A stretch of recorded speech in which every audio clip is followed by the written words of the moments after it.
Hello, welcome to News Now on TV360. I am Fidelia Aguncha. We begin the news with a report coming from Borno State. Boko Haram insurgents have killed 6 farmers at Dinge Plantation in the Mafa local government area of the northeast state. The killing occurred on Sunday while the farmers worked on their farms in the plantation.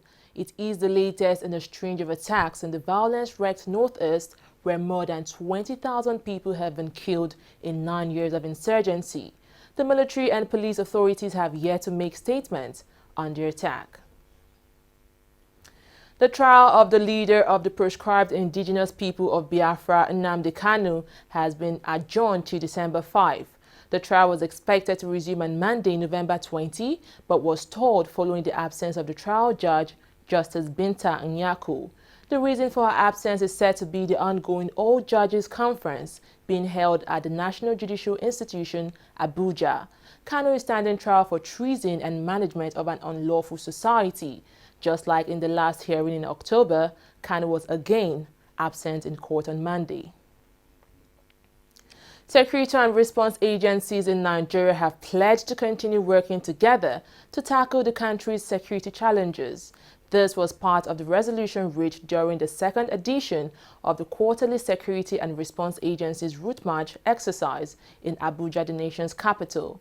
Chief of Defense Staff General Abayomi Olunishakin, in his address, said the Route March is capable of promoting cohesion and understanding among the security and other response agencies in the country. He was represented by the Chief of Defense Training and Operations, Major General Ahmed Mohammed. We are now becoming closer. The issue of inter-service rivalries and indeed other aspects that rob us of cohesion will now henceforth be dealt away with, because we are now relating on personal basis. I would want you to take advantage of this gathering. The people close to you, try and exchange telephone numbers, other contacts, so that this relationship we are fostering this morning should continue to endure over a long period of time. If you have any issue with a soldier, maybe road safety, immigration, customs, you will know that you have somebody that you can call upon from now henceforth. You will recall that in this country, in the past, in the distant past and recent past, we've had issues whereby either the police, the army, the police, navy, customs, immigration and all have altercations or have cause to have disagreements on very simple and menial issues. And the defense headquarters and other service heads and the heads of various agencies came together. After due investigation and proper inquiries, it was discovered that we don't work together, and particularly at the junior cadre, they don't see why we should have a common cause, and that they don't know sometimes that even our duties cross paths.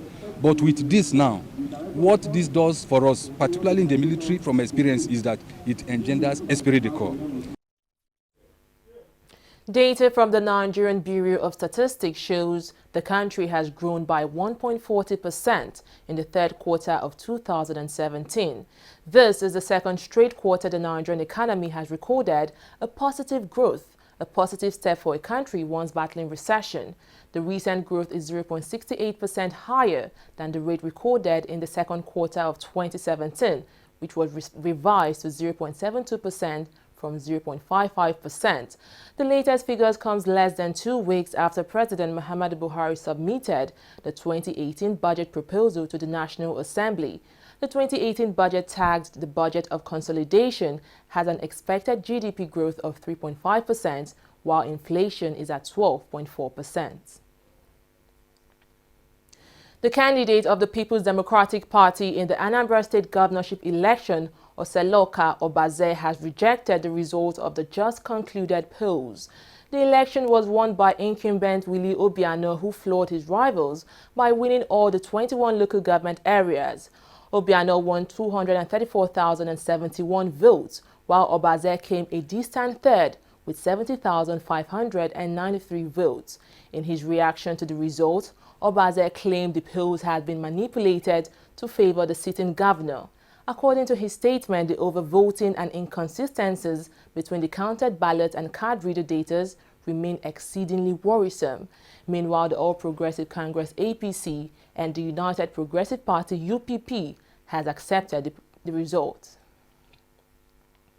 Despite the complaint of the PDP candidates, the Nigerian Labour Congress has commended the Independent National Electoral Commission (INEC) for its successful conduct of the 2017 Anambra governorship election. In a statement signed by its president Ayuba Waba, the NLC urged INEC to build on this success in subsequent elections. Waba praised the electorate for ignoring the threat of the outlawed IPOB to boycott the polls. He also urged other candidates to be sportsmanlike by conceding victory to Governor Obiano. On the security front, the Inspector General of Police, Ibrahim Idris, has commended the conduct of officers sent to monitor the Anambra governorship election. The force had deployed 26,000 police officers to ensure there was no incidents of violence recorded. In his reaction to the successful conduct of the polls, the Inspector General said he is satisfied with the conduct of the officers. He pledged the police will continue to be actively involved in securing elections in the country. President Muhammadu Buhari has joined other eminent Nigerians in mourning a former Vice President, Alex Ekwueme. Ekwueme died on Sunday in a London clinic where he was undergoing treatment for a chest infection. He was 85 years old. In his tribute, the president commended Ekwueme's unwavering commitment to the unity of Nigeria. He condoled with Nigerians, the government and people of Anambra State. Others who have paid their tribute include former President Shehu Shagari, Senate President Bukola Saraki, Imo State Governor Rochas Okorocha, among others. A senior special assistant to President Muhammadu Buhari on justice sector reform, Juliet Ibekaku, has blamed the House of Representatives for the difficulty experienced by the current administration in passing laws to strengthen the anti-corruption war. Ibekaku said this on Monday while speaking at an anti-corruption campaign organized by civil societies in the country. The senior special advisor urged the media and civil society organizations to engage the National Assembly and query it as to why it would take long to pass a legislative framework. Now, if that is based on the approved budget, it means that all EFCC recoveries, all ICPC recoveries, and whoever won't go into that account. The same applies to the whistleblowers' recoveries that we all know what is going on there. And we are now trying to strengthen the whistleblowers policy so that we convert it into a law. So we have a bill before the National Assembly as well. And now, talking about all these bills, this is where we also need the civil society organizations and the media to begin to interrogate the process, why it will take almost 2 years to achieve this legislative framework that are so critical to the fight against corruption in Nigeria.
A former chairman of the defunct Presidential Task Force on Pension Reforms, Abdulrasheed Maina, has filed a suit at the Kaduna State High Court seeking to stop the EFCC from arresting him. The embattled civil servant is wanted by the anti-corruption body for his role in a massive pension fraud scheme amounting to more than 100 billion naira in 2013. In his suit, he is challenging the power of the EFCC to declare him wanted. Joined as defendants in the case are the EFCC, Attorney General of the Federation, the Senate President and Speaker, House of Representatives. The judge has fixed December 15, 2017 to commence the trial. A federal high court in Lagos will on January 23, 2018 resume hearing of a $406.8 million suit instituted by the federal government against Shell Western Supply and Trading Limited over crude oil shipments. The suit, which was billed for continuation of hearing today, was stalled following the absence of the trial judge. The defendants are Shell Petroleum Development Company of Nigeria Limited and its subsidiary Shell Western Supply and Trading Limited.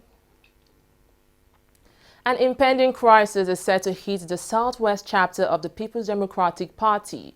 On Monday, the chairman of the region, Makondrola Ogundikpe, held a press conference to address the judicial issues rocking the party. He is asking the factional chairman, Eddie Olafeso, to obey the Supreme Court order, which declared the McCarthy-led faction as the legitimate chapter of the party. Ogundikpe says he is the legal representative of the PDP in the Southwest. The issue is very straightforward. We here, we understand the meaning of court judgment and pronouncement, and there's no any other way we can corner it without following the rule of law.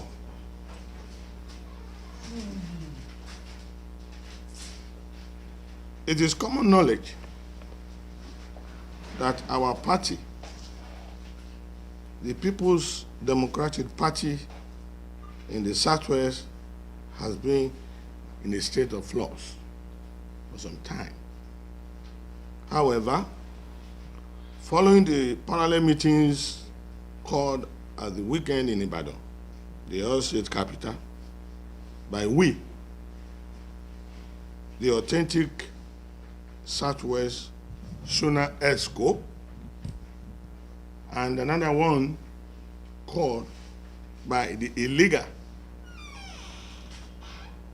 D. Olafeso group, because I can't see them as ESCOs, they are group. We want to bring it to your notice that most of our leaders have never been involved in this impasse, especially Chief Olabode George, the former national vice chairman of our party.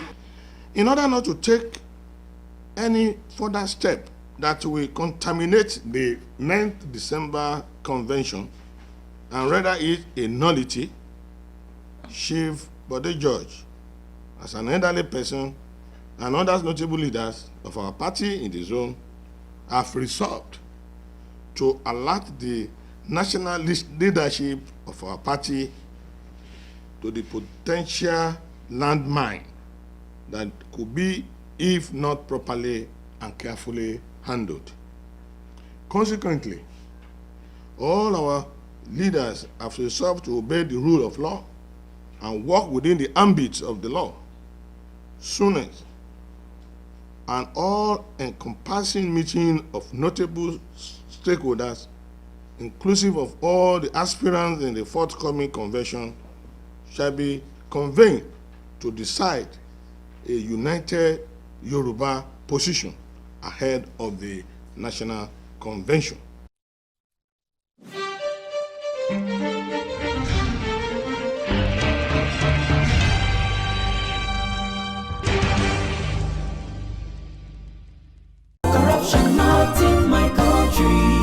Hello?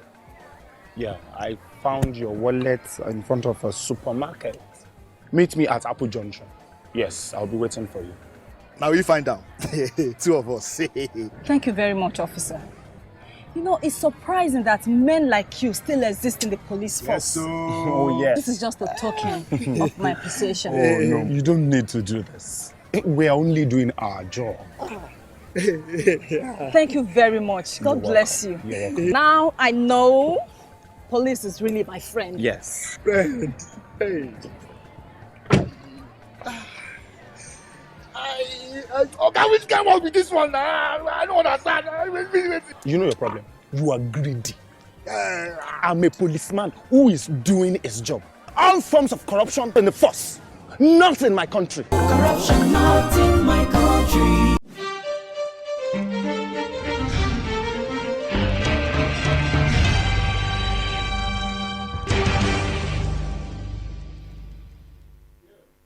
Welcome back. It's time for business news with Ngozi Okoye. Thank you, Fidelia. The Nigeria Central Bank's Monetary Policy Committee has begun its final meeting for 2017. The meeting, which ends on Tuesday, started on the same day the National Bureau of Statistics announced a rise in the country's gross domestic product to 1.4%. Despite the rise, analysts say they do not expect the CBN to reduce its interest rate. At the moment, the benchmark interest rate is 14% and it has remained so for many months. Nigeria National Petroleum Corporation (NNPC) and Chevron Nigeria Limited have executed the second and final phase of an alternative financing agreement that would increase crude oil production in the country by 39,000 barrels per day. The agreement, which was signed in London at the weekend, is also expected to achieve an incremental peak production of about 283 million standard cubic feet per day of gas. The project, which is about 92% completed, will cost nearly 1.7 billion naira, $7 billion, with $780 million expected to be funded by third party. The combination of a major U.S. pipeline leak of 795,000 liters and additional OPEC production cuts saw oil prices jump more than 2% after a series of falls.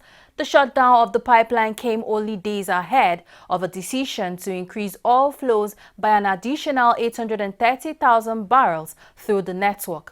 It is unknown when the pipeline will start operations. However, it has been forecast to potentially begin transporting oil again as soon as Thursday.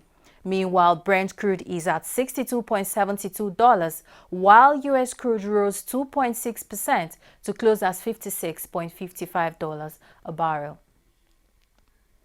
The Nigeria Stock Exchange All Share Index appreciated by 0.24% to close the day at 36,792.60 basis points.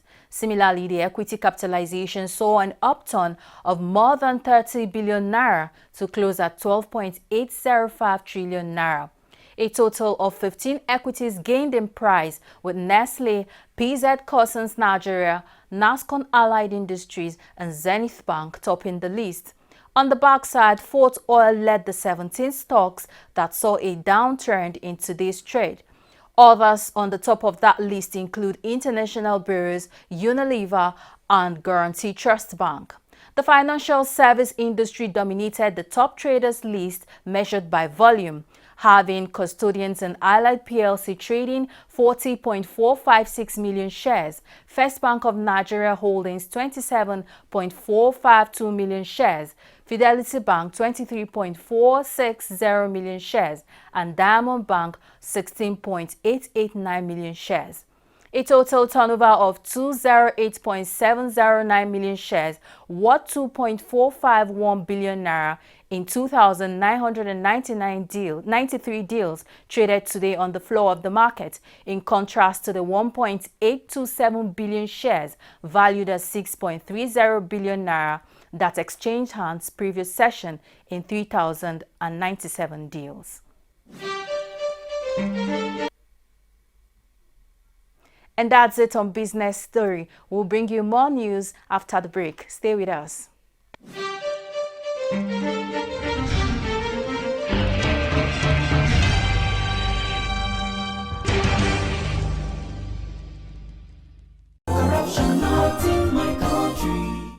Give him his shoe. It's somewhere here.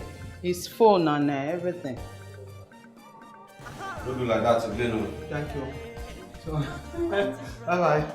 Hey, Oga, where do you think you are going? Home. You never shake body. Eh? You never shake body. Shake body, see? Huh? You never shake body. Eh? Never shake body. I don't get combo for my body. You go take for here. Sit down there. Down. What's this man still doing here? They say I do shake body. I shake body, I shake body. They say I do this. And I say I don't get color. You are asking for money. Sorry, ma'am. Asking for money to bail a suspect is an act of corruption. Both of you will be punished. Corruption is not allowed within the force. Remember, police is your friend. Giving and taking bribe is wrong. Corruption, not in my country. Stop corruption now. Corruption not in my country.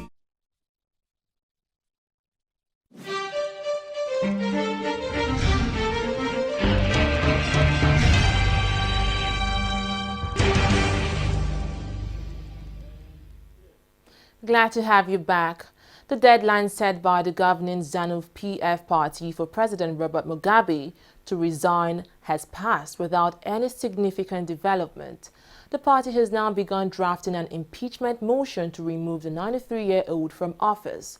The draft motion reportedly says President Robert Mugabe is a source of instability, has shown disrespect for the rule of law, and is to blame for an unprecedented economic tailspin over the past 15 years. Parliament is expected to debate impeaching Mugabe when it meets next week, Tuesday.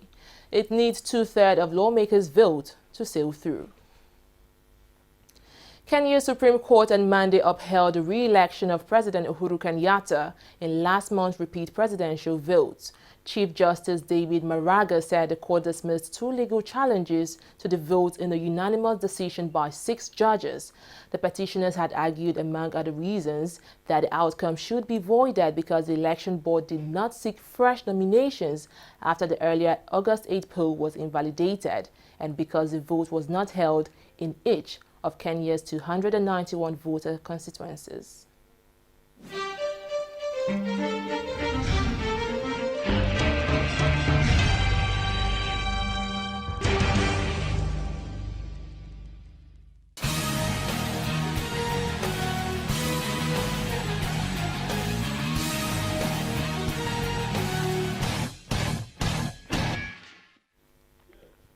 Leon Balogun has undergone a successful surgery after suffering a fracture to his left hand. The Nigerian picked up the injury in a training session but has since been treated. The injury saw him miss out of his team's 1-0 victory over Cologne on Saturday. Carlo Travecchio has resigned from his role as the president of the Italian Football Association. His resignation comes just a week since the country failed to qualify for the World Cup for the first time in 60 years. The Azzurri fell to a 1-0 defeat to Sweden to miss out of the World Cup for the first time in 1958. The defeat also prompted the dismissal of coach and retirement of several key players, including long-term goalkeeper Gianluigi Buffon. Multiple Grand Slam champion Jana Novotná is dead. She was 49 years old. According to a statement from the Women's Tennis Association, the 1998 Wimbledon champion died on Monday after a long battle with cancer. Novotná won 24 WTA singles titles in 14 years on the professional women's circuit, along with 76 double titles. She defeated the Frenchwoman Natalie Tauziat to win the Wimbledon title in 1998. Well, that's all on news now. Thanks for watching. I am Fidelia Aguncha.